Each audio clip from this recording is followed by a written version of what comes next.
আরে না না দাদা, আপনি অজ্ঞান হওয়ার ভান করুন, আমি দেখছি।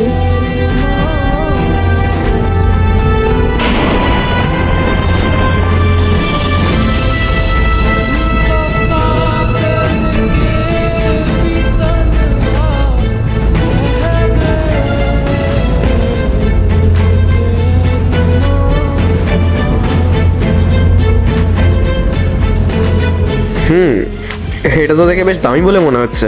হ্যাঁ, তুমি এক কাজ করো, তুমি এই গয়নার টাকাগুলো নিয়ে এখান থেকে বেরিয়ে যাও।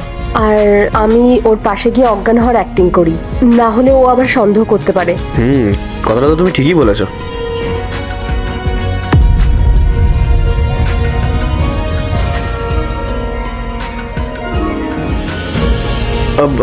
গলাটা খুব শুকাচ্ছে, একটু কোল্ড ড্রিঙ্কস পাওয়া যাবে? চলো।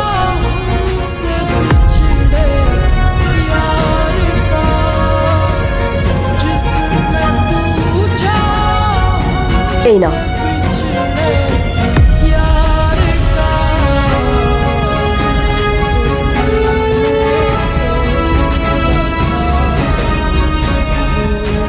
একবার শুধু ওর সাথে আমার ডিভোর্সটা হতে দাও, তারপর ওর অর্ধেক প্রপার্টি নিয়ে আমি তোমার সাথে বিয়ে করব।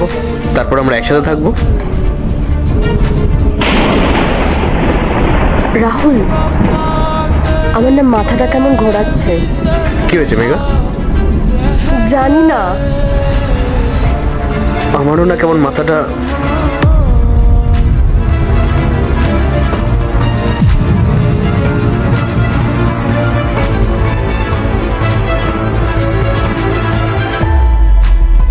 Good morning.